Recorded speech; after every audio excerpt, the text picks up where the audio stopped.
Tubewell corporation में आपका स्वागत है। हम आशा करते हैं आप सब लोग अच्छे होंगे, स्वस्थ होंगे। आज का ये वीडियो है इन्वेस्टमेंट के बारे में। आप कैसे सेंट्रल यूरोप में बहुत सस्ता में इजीली आपका बिजनेस शुरू कर सके, आपका मार्केटिंग ऑफिस, आपका एक्सपोर्ट ऑफिस शुरू कर सके, उसके ऊपर एक वीडियो में डिस्कस कर रहा हूँ। इस वीडियो में कि जैसे कि आपको पहले मैं बता चुका हूँ कि यूरोपियन यूनियन जो 28 कंट्रीज है, वेस्टर्न यूरोप में लोकेटेड है। ये जो कंट्री में अगर आप खुद का बिजनेस शुरू करोगे तो काफ़ी इन्वेस्टमेंट लग जाता है। 25 लाख से 50 लाख मिनिमम खर्चा आ जाता है अगर आप आपका खुद का ऑफिस रखोगे, क्योंकि जो शेयर कैपिटल बहुत महंगा रहता है और आपको पूरा पैसा उस कंट्री को ट्रांसफ़र करना पड़ता है बैंक अकाउंट और एक लोकल कैंडिडेट को वहाँ का उस कंट्री का की नौकरी देना पड़ता है। इसीलिए मैंने आपको पहले मैं वीडियो बना चुका हूँ, आर्मेनिया का वीडियो बना चुका हूँ, कैसे आप आर्मेनिया में बिजनेस करके खुद का बिजनेस स्टार्ट करके वेस्टर्न यूरोप के साथ ईस्टर्न यूरोप के साथ बिजनेस कर पाओगे। उसके बाद मैंने वीडियो बनाया बेलारूस का, उसके बाद वीडियो बनाया रशिया का, उसके बाद वीडियो बनाया मैं यूक्रेन का। ठीक है, तो अभी मैंने एक आपके लिए एक हल निकाला कि कैसे आप सेंट्रल यूरोपियन यूनियन में रहकर कैसे आप इजीली बिजनेस कर पाओगे। उसके ऊपर मैं बात करूंगा, उसके ऊपर आपके साथ डिस्कस करूंगा, उसके ऊपर आपको डिटेल्स में बताऊंगा इस वीडियो में। तो आइए शुरू करते हैं द वीडियो।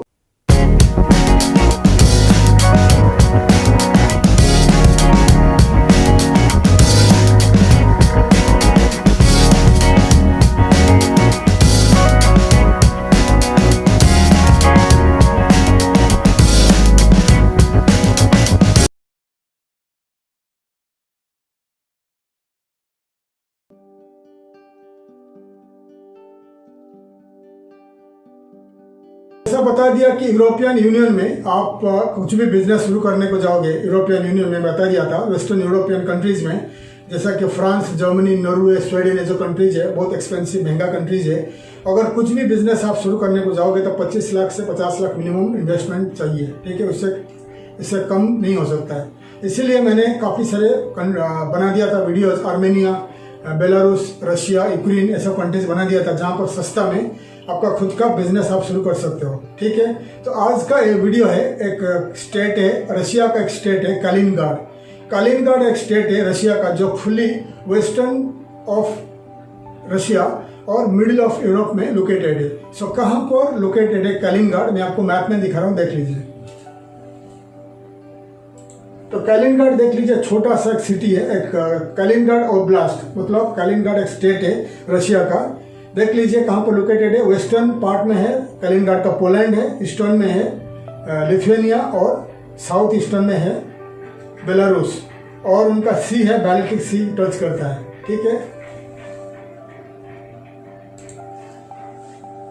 सो आपको मैंने बता दिया कालिनग्राड कहाँ पर लोकेटेड है। कालिनग्राड के बारे में मैं थोड़ा सा आपको बता रहा हूँ। कालिनग्राड जो है उनका पहला नाम था कोनिग्सबर्ग का, उनका नाम था पहला। एक कालिनग्राड जो था जर्मन का अंडर था, जर्मनी जो था, जर्मनी आज का प्रेजेंट जर्मनी का अंडर था कालिनग्राड, और पोलैंड का कुछ भाग जर्मनी का अंडर में था। ठीक है, सो कालिनग्राड जो सिटी है और रशियन नेम है कालिनग्राड, और उनका जो जर्मन नेम है कोनिग्सबर्ग। सो कोनिग्सबर्ग जो था ये पहला जर्मनी का सिटी था। 1255 से लेकर 1945 तक ये जर्मनी का सिटी था। ठीक है, सो सेकेंड वर्ल्ड वॉर जब स्टार्ट हो गया 1944-45 में, ब्रिटिश एयरफोर्स इस सिटी के ऊपर काफ़ी बमबारी किया था और ये सिटी पूरी डैमेज हो गया था, डिस्ट्रॉय हो गया था। सिटी काफ़ी सारे डिस्ट्रॉय हो गया था ये जो सिटी कालिनग्राड, क्योंकि जर्मनी रशिया वॉर था, जर्मनी और ब्रिटिश का वॉर था। ठीक है, हिटलर का टाइम का बात कर रहा हूँ मैं। और इस सिटी के ऊपर काफ़ी सारे बमबारी हुआ, ब्रिटिश एयरफोर्स ने बमिंग किया और पूरा डिस्ट्रॉय हो गया। उसके बाद रशियन आर्मी आ गया, रशिया का और जर्मनी का वॉर हो रहा था, और रशियन आर्मी पोलैंड को पार करके कालिनग्राड को तक आ गया और आधा पार्ट ऑफ जर्मनी के अंदर आ गया रशिया का आर्मी। और जब सीज़फायर हुआ, जब ही युद्ध खत्म हुआ, तो कालिनग्राड जो था रशिया गवर्नमेंट के पास चला गया, यूएसएसआर का चला गया। कालिनग्राड तभी नहीं था, कोनिग्सबर्ग था तो सिटी था रशियन का अंडर में चला गया। रशिया का जो यूएसएसआर था उसका अंडर में हाथ में रह गया और जर्मनी के हाथ में नहीं आ पाया। तो तब से लेकर 1945 और 1946 में एक मीटिंग हुआ, उनका जो कॉन्फ्रेंस हुआ, उस कॉन्फ्रेंस में जर्मनी एग्री हुआ कि वो जो सिटी है रशिया के पास रहने दो, क्योंकि पोलैंड अलग हो चुका था, लिथुआनिया अलग हो चुका था, जर्मनी अलग हो चुका था और उनका जो रशिया के अंडर था, तो इसलिए जर्मनी वो सिटी को वापस नहीं लिया। तो मीटिंग का जो कॉन्फ्रेंस का जो हुआ था एग्रीमेंट के हिसाब से जितने सारे जर्मन लोग थे, जर्मन का लोग थे इस सिटी में कलिनग्राड में, सब वापस चले गए जर्मनी। ठीक है, तो रशियन लोग आके वहाँ पर बिजनेस करने लगे, रशियन लोग रहने लगे। उनका नया सिटी का नाम हो गया, नया स्टेट का नाम हो गया कलिनग्राड ओब्लास्ट। कलिनग्राड एक स्टेट है। ठीक है, सो कलिनग्राड अभी भी जर्मन का उनका जो आर्किटेक्चर सब कुछ आपको जाओगे तो कलिनग्राड का पूरा जर्मन स्टाइल का है और करीब 25% लोग जर्मन हैं और बाकी सारे लोग रशियन हैं। काफ़ी सारे लोग जर्मन लैंग्वेज बोलते हैं और 75% लोग रशियन लैंग्वेज बोलते हैं।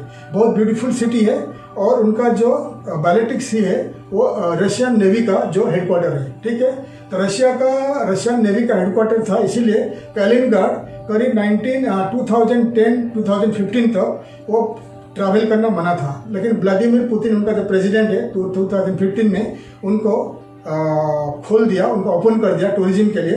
तो उनका जो वेस्टर्न पार्ट में है कलिनग्राड, ईस्टर्न पार्ट में है एक सिटी है जापान के पास व्लादिवोस्टोक। ठीक है, तो रशिया वर्ल्ड का सबसे बड़ा कंट्री है, आपको बता दिया था पहला। रशिया जो है वर्ल्ड का सबसे बड़ा कंट्री है।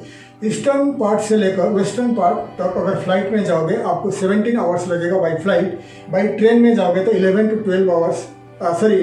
12 डेज आपको लगेगा। हो सकता है कोई जो स्लो ट्रेन होता है 17 दिन 18 दिन लगता है, क्योंकि जो व्लादिवोस्टोक से लेकर मॉस्को या समारा उनका जो वेस्टर्न पार्ट ऑफ एरिया है रशिया का, करीब 17-18 दिन कोई ट्रेन को लग जाता है, इतना बड़ा कंट्री है।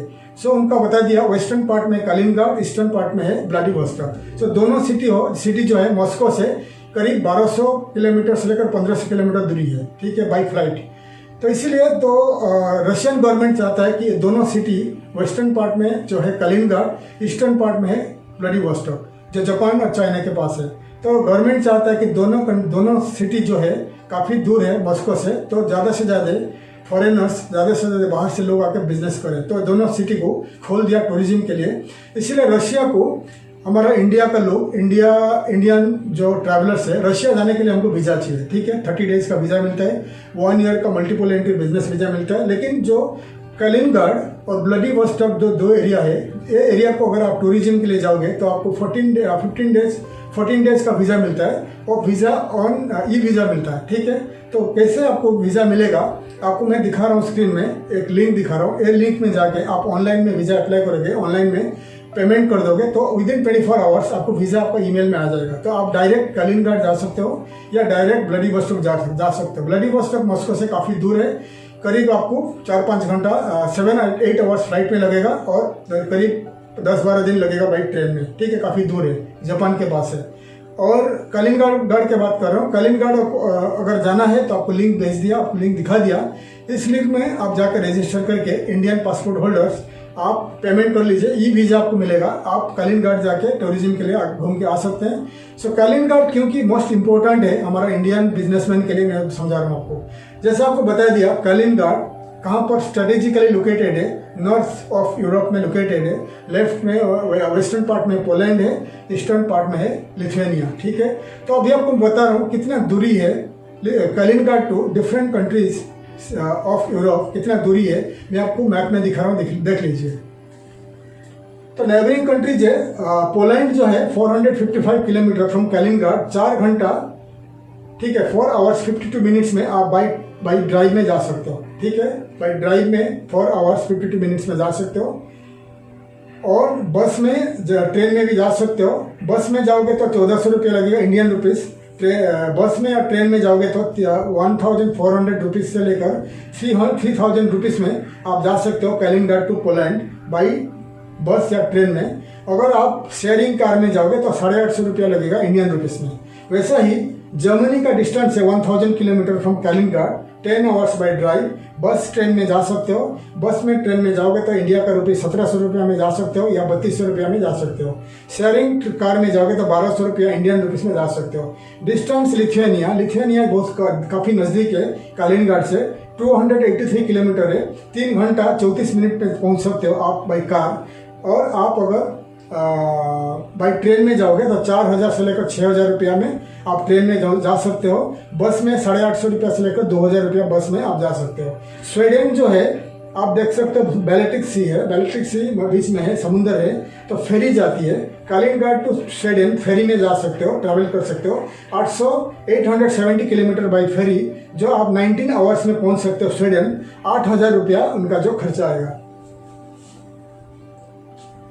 सो मैं आपको बता दिया कितना इंपॉर्टेंट है कालिनग्राड आपके लिए, एक्सपोर्टर्स के लिए कितना इंपॉर्टेंट है। जैसे आपको बता दिया कितना सर पोलैंड कितना नज़दीक है, लिथुआनिया कितना नज़दीक है, जर्मनी कितना नज़दीक है, बेलारूस कितना नज़दीक है और स्वीडन कितना नज़दीक है। बाई बस में, बाई कार में, बाई शेयरिंग कार में, बाई ट्रेन में आप ट्रैवल कर सकते हो। ठीक है, डायरेक्ट ट्रेन कभी नहीं मिलेगा तो बाई पोलैंड होकर आप जा सकते हो। ठीक है, मॉस्को काफ़ी दूर है, 1255 किलोमीटर मॉस्को टू कालिनग्राड। कोई रोडवेज नहीं है, कोई रोड का कनेक्शन नहीं है, रेलवे कनेक्शन नहीं है। कालिनग्राड जाने के लिए from Moscow to Kaliningrad by air में, एरोफ्लोट में आप जा सकते हो। अगर आप इंडिया टू कालिनग्राड ट्रैवल करना चाहते हो तो आप एरोफ्लोट में टिकट ले लीजिए। दिल्ली टू मॉस्को, मॉस्को में 3-4 घंटे का आप रुकना पड़ेगा, फिर मॉस्को टू कालिनग्राड आप पहुंच पाओगे। कालिनग्राड एक ब्यूटीफुल सिटी है और कालिनग्राड क्यों एक्सपोर्टर के लिए काफ़ी इंपॉर्टेंट है मैं समझा रहा हूँ। ठीक है, जैसे आपको पहले मैं एक वीडियो बना चुका हूँ, मॉस्को में या सेंट पीटर्सबर्ग में या रशिया में अगर आपका खुद का LLC company, limited liabilities company या प्राइवेट कंपनी एक रजिस्टर करोगे तो आपका $5000 से लेकर $10,000 खर्चा आएगा। ठीक है, $5,000 से लेकर $10,000 खर्चा आएगा। उससे कम में भी हो सकता है, $3-4 हज़ार डॉलर में भी हो सकता है, लेकिन डिपेंड करता है आप किस टाइप का लॉयर्स को हायर करते हो। ठीक है, वैसे ही अगर आप यूरोपियन यूनियन में, क्योंकि कालिनग्राड का दोनों बाजू में यूरोपियन यूनियन है, लिथुआनिया यूरोपियन यूनियन का है, पोलैंड यूरोपियन यूनियन का है, जर्मनी यूरोपियन यूनियन का है, स्वीडन यूरोपियन यूनियन का है। तो इस कंट्री में अगर आप यूरोपियन यूनियन में आप बिजनेस करोगे, आपका एक्सपोर्ट का ऑफिस रखोगे तो आपका कम से कम 25-30 लाख 50 लाख खर्चा हो जाएगा। अगर आप एक सीरियस एक्सपोर्टर हो तो आप कालिनग्राड में आपका कंपनी रखिए, आपका एक्सपोर्ट मार्केटिंग ऑफिस रखिए। ठीक है, कालिनग्राड में तो आपका $5,000 से लेकर $7,000 $10,000 के अंदर खर्चा होगा। फिर कालिनग्राड में आपको रेसिडेंसी वीज़ा मिल जाएगा। और एक बात आपको बताऊंगा, कालिनग्राड जो है, कालिनग्राड ओब्लास्ट रशिया का स्टेट है। कालिनग्राड का जो लोगों को, कालिनग्राड में जो पैदा हुए हैं, कालिनग्राड का जो पासपोर्ट होल्डर्स है, उनको यूरोपियन यूनियन मोस्टली पोलैंड और लिथुआनिया, जर्मनी ये एरिया जाने के लिए वीज़ा नहीं चाहिए। वो डायरेक्ट पासपोर्ट दिखाएगा, बॉर्डर में जा सकते हैं, शॉपिंग के लिए घूम के आ सकते हैं। ठीक है, इसीलिए कालिनग्राड इंपॉर्टेंट है इंडियन एक्सपोर्टर्स के लिए। अगर कालिनग्राड में आप आपका कंपनी रजिस्टर करोगे और आपको रेसिडेंसी वीज़ा ले लोगे, फिर कालिनग्राड में आपको वीज़ा मिल जाएगा, 3 साल का वीज़ा मिलेगा, 3 साल का रशियन रेसिडेंसी मिलेगा कालिनग्राड में। कालिनग्राड में एक रूम लेके, एक अपार्टमेंट लेके रेंट में रहिए। और कालिनग्राड टू पोलैंड आप जा सकते हैं मार्केटिंग के लिए, बाई बस में जा सकते हैं, शेयरिंग कार में जा सकते हो। शेयरिंग क्योंकि मैंने काफ़ी टाइम ट्रैवल किया कालिनग्राड टू यूरोपियन कंट्रीज, तो कालिनग्राड में हाईवे में रुकी है, पोलैंड की तरफ जो रोड जाती है हाईवे में रुकी है, काफ़ी सारे कार्स आती है। तो आपको बता दिया 800 रुपया 900 रुपया इंडियन मनी दे के आप बॉर्डर पार कर सकते हो। ठीक है, पोलैंड में पहुंच के पोलैंड में रुकिए, मार्केटिंग करिए, 10-15 दिन रुकिए, मार्केटिंग करिए, फिर कालिनग्राड आ जाइए। फिर आपका इंडिया में जो पार्टनर रहेगा, आपका फैमिली फ्रेंड कोई रहेगा, इंडिया टू पोलैंड एक्सपोर्ट कर सकते हैं। ठीक है, वैसा ही आप स्वीडन जा सकते हो।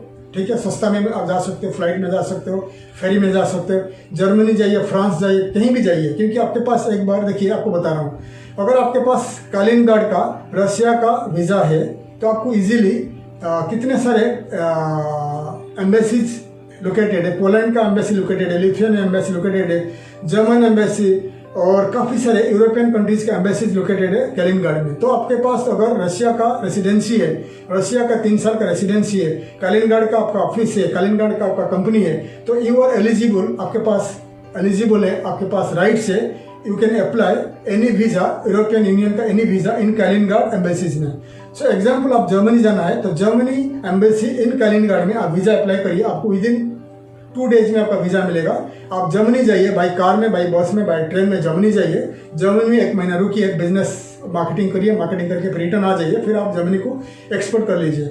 जैसे ही आपको रशिया का रेसिडेंसी मिलेगा, आप एक कंट्री, आप यूरोपियन यूनियन का एक कंट्री टारगेट करिए, either Germany, either France, either Portugal, either any country आप सिलेक्ट करिए। ठीक है, क्यों बता रहा हूँ, आप ध्यान से सुनिए।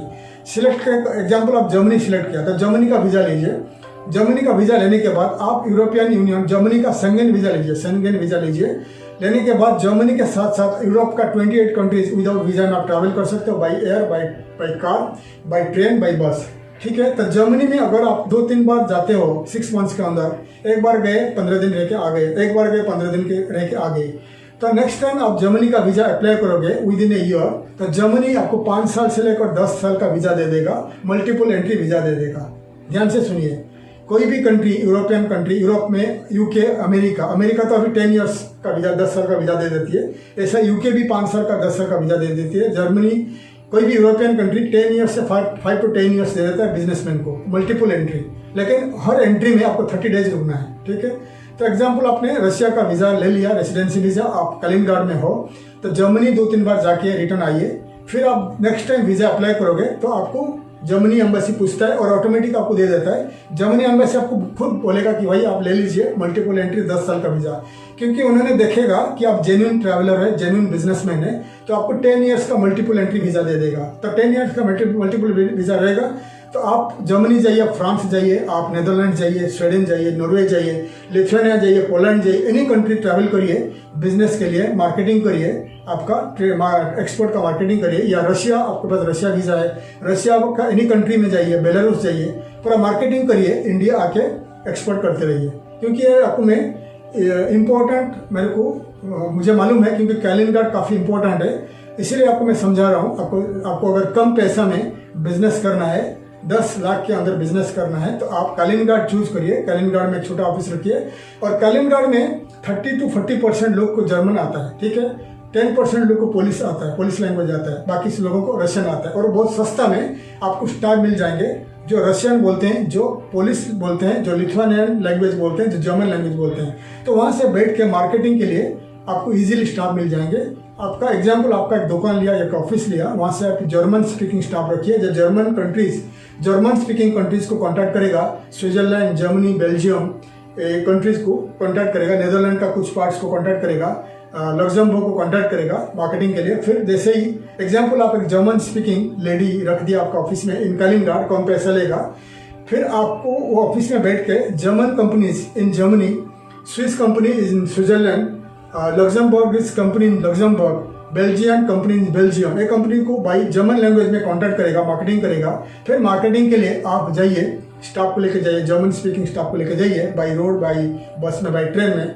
फिर मार्केटिंग करने के बाद, मीटिंग करने के बाद रिटर्न आ जाइए, फिर इंडिया से एक्सपोर्ट करिए, ईजी है। रशिया के लिए रशियन स्पीकिंग स्टाफ रखिए, पोलिश के लिए, पोलैंड के लिए पोलिश स्पीकिंग स्टाफ रखिए, लिथुआनिया के लिए लिथुआनियन लैंग्वेज स्टाफ रखिए, बहुत इजी हो जाएगा। क्योंकि जर्मन में अगर जर्मन स्टाफ रखोगे इन जर्मनी, काफ़ी पैसा आपको यूरो में देना पड़ेगा, ठीक है। लेकिन कलिंगराड में कम पैसा में आपको रख सकते हो, पार्ट टाइम में रख सकते हो, फ्रीलांसर भी रख सकते हो, ठीक है।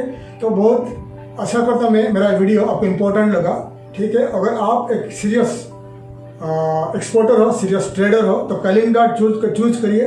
रशिया का जो प्राइस है मैं बता दिया, $5,000 से लेकर $10,000 के अंदर आपका कंपनी बन जाएगा, आपका रेसिडेंसी वीज़ा 3 साल का लग जाएगा इन कलिंगराड में रह के पूरा यूरोपियन यूनियन, पूरा ईस्टर्न यूरोप में आप मार्केटिंग करिए, बिजनेस करिए। और मैं आशा करता हूँ आप इजीली काफ़ी सारे प्रोडक्ट आप यूरोपियन यूनियन के साथ साथ रशिया को एक्सपोर्ट कर पाओगे, ठीक है।